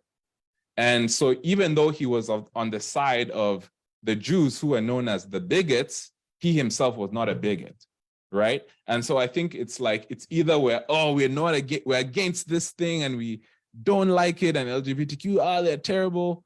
It's like, no, like, how can we learn to embrace this group of society who are very vulnerable and are going through a lot of issues, and because of that, the suicidality is even higher. And so yeah, it's a much more nuanced conversation. I could go more into it, but I think it's learning to know that difference of embracing, even if you might be uncomfortable with it. It's learning to validate and allow people to share their feelings and have those conversations. It's a safe space, as Akinyi said. Akinyi, did you have any additional thoughts? Yes, I have additional thoughts, 1 or 2. So let me just start with, go back to the issue of the boarding school. So coming from, sometimes is that parents don't have any other option. In fact, in some situations, we see schools as safer spaces for children than at home, or at some instances. So now when we talk about boarding schools, for me, the main thing that happens is you find most of the children go to boarding school when parents have never had the conversation. So since they're in boarding school, this is where they're going to form, they've just from preteens, they're going into teens, into adolescence. Now this is where they're going to form a big chunk of relationship, anchor relationship, and all those things. So they're going to be swayed a lot by what people say, because they've never really had a reflection what for them that means. Like, what does relationship mean for me? What does my value towards it means for me? So a big chunk of information for parents should be talk really about self-identity, talk about other factors a lot, because then that anchors a lot on peer conversation. Yeah, peer influences happens a lot in situations where an individual does not really have a firm foundation on their own self-identity, and they can anchor itself on that. So and that is why you see there's a lot of work beyond sex that affects sex. And one of that is self-identity, identifying who myself is, what are my values, what are my non-negotiables, what are my boundaries, where do I draw the line? What do I tell my friends, you know what, you're my friend, but even if you believe in that, we're totally different and I'm okay with it. I don't need to support you in whatever way. This is us parents start having such conversation before our children send into boarding school, because sometimes we may not have any other means, so children will just go into boarding school. Another simple thing for me is sometimes as adults, we forget to ask this simple question, because it's not just us who worry. The worries that children carry when they come from boarding school can tell you a lot of the experiences, because sometimes they experience so much experience. We've had several cases in which children have been sodomized in schools, but they literally have no one to speak to, because nobody has ever thought of asking those children, what are your worries, or what was your experiencing? So just checking in as parents to see how your child is, even those small opportunities you can get, give them spaces and have that conversation will also help you to continuously look about things. You'll find they'll tell you, oh, today my friend tried to do for me this. You'll talk about that and also help build them as they go along. In terms of the other aspects, just to add on the LGBTQ is, remember I talked about talking about fact and their own perspective. So we are coming from this relationship where we're coming into this conversation this way is, you don't necessarily have to agree with everyone's sexual identity. It's not a must. You may be totally different, because from you, your own perspectives are different. Your anchoring of sexuality may be based on your own religious value. It may be based on your own African culture or whatever culture it is. And it is okay for you to have different sexual identities. And the reason why LGBTQ conversation now has become very big is because we made everybody's sexual orientation our business. So it has become big for all of us. Not that it never happened before, it used to happen. So the conversation is, and now that even because of the issue of being inclusive, so it means even every movie now, every cartoon has to be inclusive and include those aspects in their conversation. So as a parent, a child will stamp upon these things one way or the other. So the fact is coming back and saying, this is the fact that we are seeing a different orientation, but what is your perspective as a parent? And speak about why. So perspective, let's just tell your child, no, I'm not supporting. Explain to your children why, the reasons behind you having different perspective, so that then they understand, because you're building, sex education is supposed to build a child's muscles. So the skills include critical thinking, decision making. By you just putting things, you're not developing those skills, because it's at the end, it's them who make those decisions, but you help them build them. So talk about your own perspective. This is a fact, yes, that nowadays, this is on the increase. It was never like this, maybe in the African setup. But from where I stand, this is totally different, because 1, 2, 3. And maybe you're also a parent who supports. You can say yes, because not all parents disagree. Some may support and say, yes, I support. But then speak about also why the others who think different may think different. And it's okay for people to have differences, so that then we don't come with so much hate to that conversation, but we come with critical thinking for our teenagers. And then just to speak about the other bit, which is HIV and AIDS. HIV, by the way, doesn't scare children, unfortunately, because this generation never saw the HIV we saw where ARVs were not there. So even if you speak about HIV, they'll just laugh, because if it's like diabetes, because somebody who has diabetes will take drugs and survive for those 50, 60 years. So it's the same way with HIV, they'll survive with the ARVs for 60 to 60 years. So in terms of talking about the consequences of sex, I always say, make the consequences relatable to this generation, because it is no longer about scare tactics and what worked for us as a generation. So they may not really see HIV the way we see it, although HIV is on the increase. So you still need to have a conversation around HIV, but not just HIV. We need to have critical conversations around STIs. We've seen increase, like in this country, Kenya, very skyrocketing numbers of syphilis. In fact, now there's a whole increase in like Kenyatta Hospital ward, where there's an increase in syphilis stage 4 admission. We've seen increase in other STIs. Like there was a recent research that was done, the increase in number of chlamydia, and then there's gonorrhea, and in like a changed breed of gonorrhea in places like in Western Kenya. So we need to speak about STIs generally. And when we speak about consequences, make them reflect on what it means for them, because it's not about you're helping them make decisions. So what does having STI now that is untreatable for you mean for you and as an individual, as a young teen, as a young adolescent? What has the impact of you being a teen mother, a child mother to a child, mean to you as a teenager at this particular age? What has you being a teen mother to a mother means to that child? Because now it's no longer about you as an individual, but it's about two people, you and that child, and then have those conversations around it. Even if you say, I'll get pregnant and have that abortion, what does that abortion mean for your own body as an individual who may be thinking, I may have it, I may not, and I may have an abortion? Let's have conversations around sexuality and future and the experiences we have, so that then children are able to relate these things. And that's why I say sex is not just about sex. Sex is about life. It's about everything that concerns it. Because when a teenager is able to relate their own future experiences that they wish to have, and the sexuality conversation they're having now, and the choices they're having now, they're able to relate those consequences, because then they see the future in that.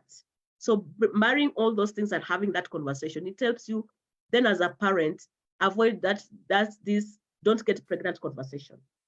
It's become holistic, because when you say don't get pregnant, we assume that children only have vaginal sex. Children are having oral sex. Children are having anal sex. Children are taking P2 because it's easily accessible. They can take it and they will not get pregnant. Children are walking into clinics and doing quack abortions because they can do it. So when you say don't get pregnant, then they'll do every other thing not to get pregnant. But then all the other consequences that are related to their action, we've not spoken about. So we need to speak beyond not getting pregnant and have analytic conversations around all those areas. And the last is the incel. But before I speak about incel, because I saw incel and I was like, did you mean incest or incel? But let me add one thing about incest, because as we speak about this, we need to address this. Is we have as parents to acknowledge that feelings and sexual feelings is a natural biological process. So our children experiencing them does not make them bad. They are a biological thing. We have to help our children control. And as David has said, how can I control? And that is the conversation we need to have with our children. Having them is okay, but then how do you control them? And we have seen increases in number of incest. And you find in spaces where children, some parents say they assume that because they know their brothers and sisters, they should not be having sex. Who told them that because you're brothers and sisters, you're not supposed to have sex? And it's, yes, it's, we need to pause at that one point and say, where in your life did you as a parent ever speak about? Wait, the incest is sibling to sibling, not parent to sibling. No, now I'm talking about sibling to sibling. My God. Parent to sibling is a different kind of abuse. So let me talk about this abuse where we find even older brothers or older sisters coercing their younger brothers and sisters are having sex with them. There's a high increase as now as we see of peer-to-peer abuse, sexual abuse, compared to adults. Because most of the time as adults we speak about, don't let adults do this to you. We never speak about their peers, what their peers should not do to them. We never speak about what their own siblings should do to them. We don't speak about, even if you start dating now, because there are teenagers who are going to date. But what are the boundaries? How can you refuse sex? Because sometimes sex is, they're being forced to eat. So how can I say no? How can I walk away? Because then it's not right for me. So we need to have those conversations with children, even before they start having them. Because by the time they start having, you'll be doing more repair work than preventive work. And the reason why we're having sex conversation is to help our children delay their sexual debut and help them when they have them in healthy spaces. And so it means sex education needs to be preventive and not to be done as a repair work. So part of it is, as parents, is coming to some of those points are going to be very difficult for us to talk about them, but we need to speak about them. Like when we talk about healthy relationship, you having relationship with your sister is not healthy. And you see, I may have started as not sexual because sometimes the fear is, I don't want to talk about sex. Then bring sex out of the topic. Talk about relationship, because that is a relationship you need to speak about. It doesn't make it sexual. And then just have conversations around that and empower our children holistically to have that kind of conversation. And when I tie in another bit is in terms of even having sexual feelings and us saying, and I know Jerry talked about emotion and labeling our emotion, is when you look at the dynamics of boarding school, is teenagers are in a point where they're going to have sexual feelings. Now, because most of our boarding schools are one sex gendered, it means when I have sexual feelings, who do I have with? The people I'm seeing. So who are they seeing? The same gender. So then, but when I speak to my children, and then they understand that sometimes, because they're in such spaces, they're going to have such experiences, but then how do I help them navigate that? So talk about how they can navigate. How can I reduce my sexual urges? We know, and it's a fact that when you're more creative, your sexual urges reduces. So even helping the children have another high that is different from a sexual high is also one of the tools of us parents helping our children to just transition into those spaces. And then when I finish the last point, I think you raised incel where the boys don't feel sexually attracted to the women. So here it's a point where we see now a generation that the boys feel the girls don't want them because more of the girls now go to people who have money. So there's that point of constant rejection of these boys that they can't relate to their own generation because then this other generation is going for a different kind of breed. So when they constantly feel that, then they feel they're not that they feel they're less attracted or something like that. And that's, I still go back to identity and talking about identity as individual is when you understand yourself and when you have that self-love and compassion, and this is a continuous work. Helping our children build their self-love and compassion and self-esteem is a continuous work that parents have to do, and there's no end to it. Is then that children will grow up knowing that I'm me, and it doesn't matter what you want or what you say, I'm still me. And that still validates them, even when they face rejection. We also need to speak about rejection, yes, because you may like people and they may not like you, and that's okay. That's their feeling. You have a different feeling. So just because somebody said no to me does not mean I'm less of a human being. It just means from their own lens, I've not met either of the criteria that they had, and that's okay.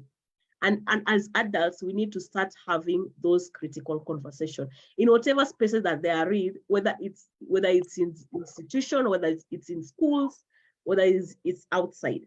yes, we need to have those critical conversations. And I think I've summarized all the points. I believe so. I'm really shocked by things, but the incest thing is, okay, I know time has gone, but I'm just wondering, is it on the increase because of proximity? What's, because I know incest was always there, but why? What I know, COVID was one of the issue. As Jerry said, COVID increased the incidence of incest. But what's a cause? Why is especially sibling to sibling incest on the rise? So from my own understanding as an educator, from the different experiences is, you see, incest was there, not that it's new, but what has made it come out up is this thing of, you see, the way sexual freedom, I can relate with whoever I relate with. So you find even our brothers and sisters who are not now relating, they're not hiding it. Because long time ago, they would hide it. But now they're not hiding it. And then there's the aspect of we are in an age where children are now, you see, in our age, there was a way in which sex was very much tied to marriage, because most of our sexual beliefs was anchored on religion, and most of our sexual beliefs were anchored on our African perspective, which was sex was for marriage. But now sex has become something different. And you see the teens are now having the conversation that adults are having. The same way adults are embracing sexual freedom is the same way these teenagers are embracing sexual freedom. So the only disadvantage for them is they're embracing sexual freedom without enough information. So that as an adult, you may say, I'm doing this because I'm informed of 1, 2, 3. For them, they're making their choices, but they don't have enough information to help them have those information. And so that is why even we see even the peer abuse. It was not that it wasn't there, but the reason why we are picking more of it is now because of sexual freedom. People speak more because of sexual freedom, because it happens. Then they're not like in taboos about it. You get some of those points, and that is why it's very important as parents for us to critically have these conversations around all this aspect that happens. It doesn't mean that when you're having it, your child is having them, but it's just critically looking at ways in which I can speak about some of this conversation. And the easiest tool for any parent, because these are very scary topics, third-party conversation works magic. Anytime, bring in the third-party elements, have the conversation as early as you can. By the time the children get there, they'll be like, okay, I understand this may be happening, but my stand is totally different because of 1, 2, 3 about it. Yes. So when this sexual freedom, did I miss the boat? When did this sexual freedom, Yes, let me share something with you, Jerry. So let me give you 2 aspects. Let me give you the aspect of the rural and the urban. I love basing my conversation on context. So in the urban child, you have a child who by 8 has access to a phone, all right? This phone, they go into sites like Twitter, Facebook, Instagram, where unfortunately, the only conversation that is thriving in our space is sexual conversation, all right? So that is the only thing that is thriving. So it is adults having sexual conversations about their own sexual freedoms. But in these spaces, there are children who are seated with us in these spaces. So they are absorbing all kinds of conversation that we are rounding around sex. Now, because adults, we've made sex to be, it's just something that is there, unfortunately. So by default, our children also, sex is just there. Nowadays, there's little attachment of values to sex, all right? So, and because some of us also have a twisted narrative of what sexual freedom is, and we literally have taken that and made it what sexual freedom is. So the conversation we are having is the same conversation our children are having, unfortunately. But then we live in an age where there's an increase in, you see, the rights campaign. So I usually say the rights campaigns makes the value campaigns decrease. Because rights is not about value. Right is about rights. So a right may not be my value, but it's still a right. And because we're so focused on the rights campaign, majority of us have lost talking about the values campaign. So we are focused on rights.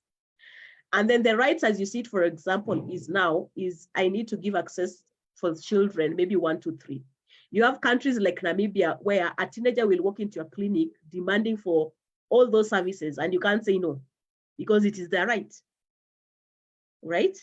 We have spaces where, for example, in those youth clinics, if an adolescent walked in and told a nurse I needed 1, 2, 3, you think that nurse has the Nini of saying no? So they're tied between, as a medic, do I practice rights? Or as a medic, do I go back to what the value system is? So then, because also as parents, we live in a society where we think having values is not okay. But then what we or doesn't make us liberal. But what we forget is, even as a liberalist parent, my liberalism is still anchored on some certain values, which I need to speak about. As a conservative, I'm still anchored on some values, which I need to speak about. So we need to speak more about values, because then that is what anchors conversation. Most of the conversations about life is anchored around values. Conversations about choices and consequences are anchored about values. But we're not having those conversations. We're not having that conversation. So what that means is these children are growing and finding, you see, like a river that just flows and finds its way. So that is the scenario in which most adolescents and youth, unfortunately now, they're in that particular kind of space. I saw Jerry carry her hand up. Maybe she wants to add something. Yeah, Jerry, go ahead. And then because you see, this is how 2 hours ends. I just want to quickly say, I think Akini's points are valid. The only other thing I want to add is that for a lot of parents, because people are looking outward to the things that are influencing the home from outside, a lot of people then forget about what is actually in the home.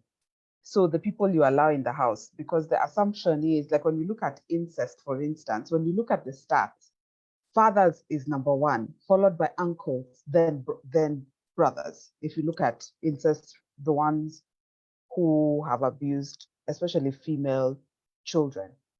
And so we need to really think about what's actually happening in the homes. So even the people you let into your home, the people that you allow to be around your children, and these sleepovers and where children spend the night, you need to be really, really careful about that, because when we think about specifically incest, 75% happen in the home, in the safe environment. I say safe this way because for that young person who's experienced that, it's no longer safe for them.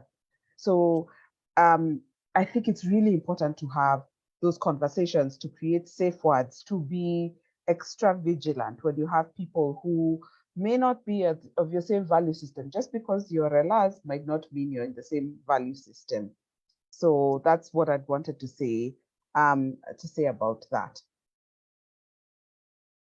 And it's also important, especially for we diasporans who send our children, like summer is about to come, and we have 3 months break, and we don't have ending leave, and we tend to send our children to shags or to boarding school for that period, and some of them actually get abused, and some of them by their cousins and all that. So the incest conversation is difficult, but we need to have it.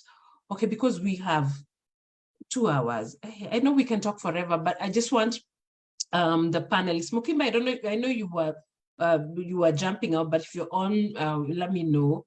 If the panelists could just do, like, if there's anything I didn't touch, I know we can talk about everything. The cows have come home because Kenya, it's dinner time, right? But if there's anything you wanted us to touch on, let me know. But this has been very, my God, eye-opening. Mukimba, are you there?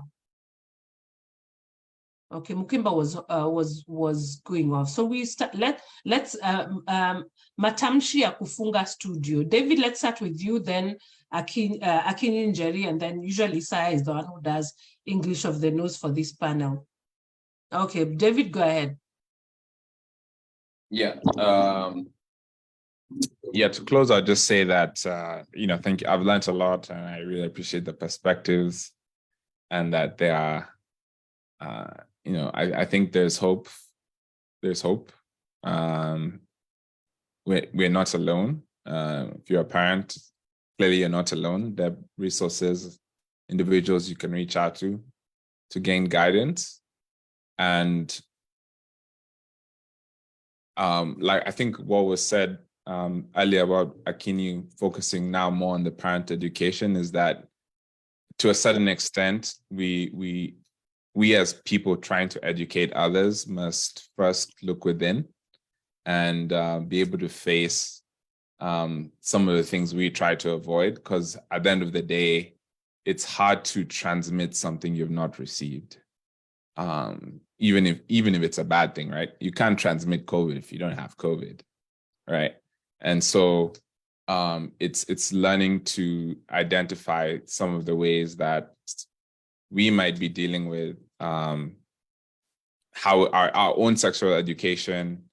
And because again, when we do teach teens, the really important aspects is the attitude and the mindset in which we approach it, because they really do read your energy. They really do read your attitude more than just consuming facts, and learning to have a dialogue. It's not I'm giving you this information.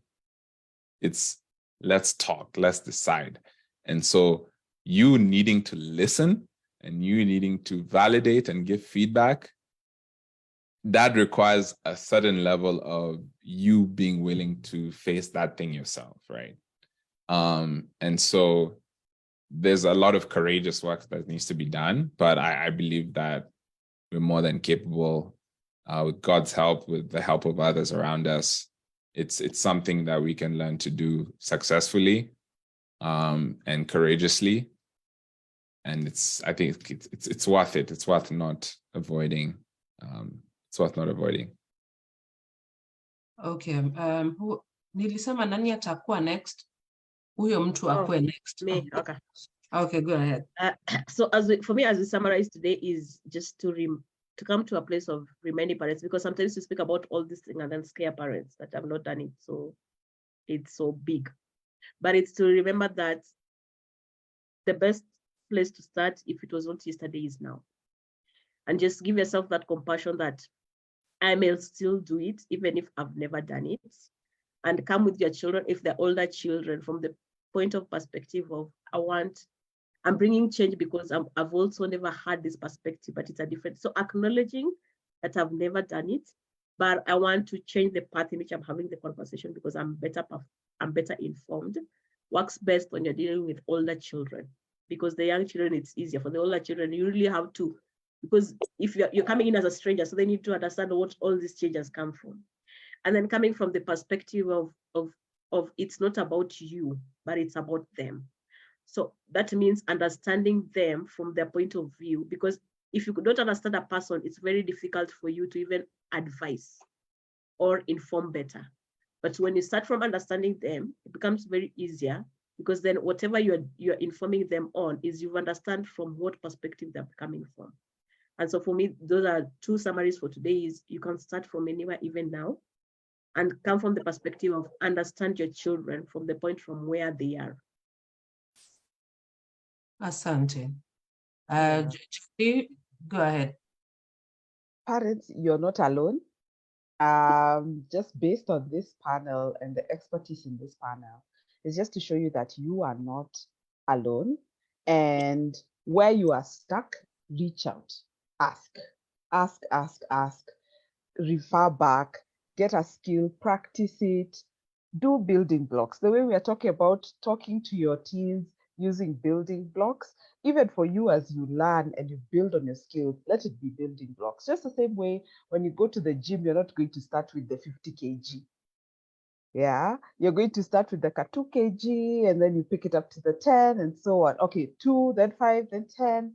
In the same way, give yourself space to learn. Know that you're not alone, and know that as as professionals in our various fields, we are here to support you as best as we can. There is no judgment. Even when you come and say, I don't even know where to start. No judgment from us.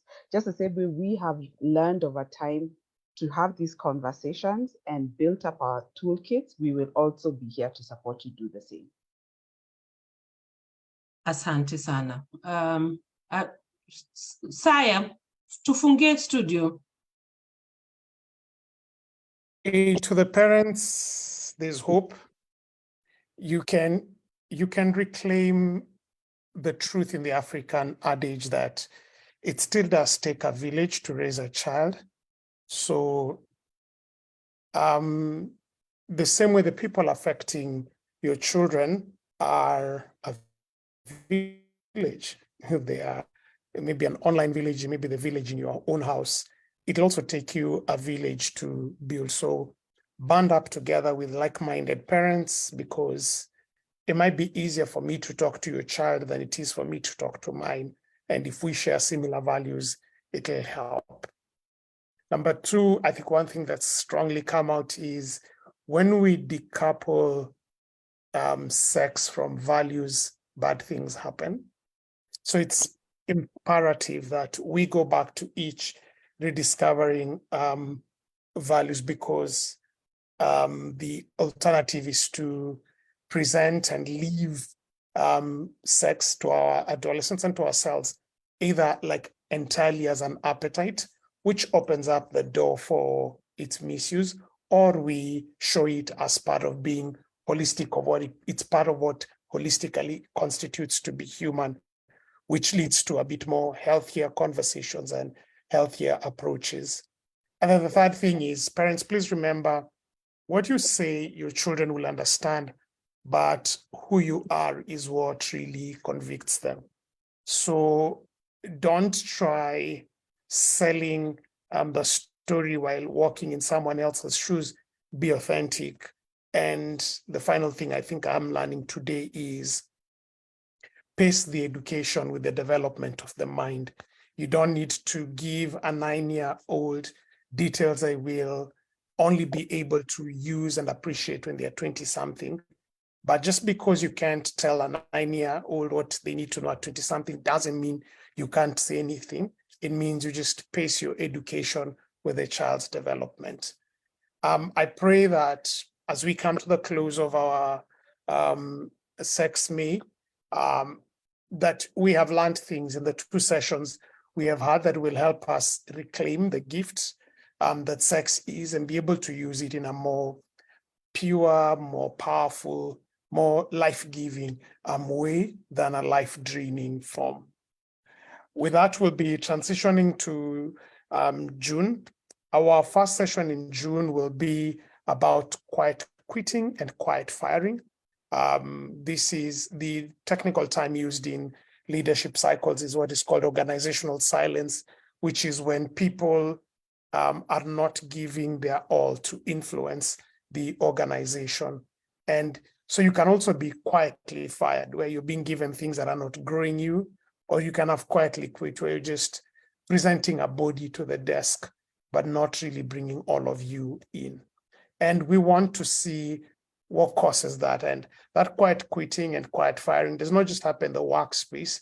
It can happen in marriages, it can happen in friendships, it can happen in human interactions at different levels. So please be on the lookout for that. The same platforms you normally get the notification is the same place you will get this.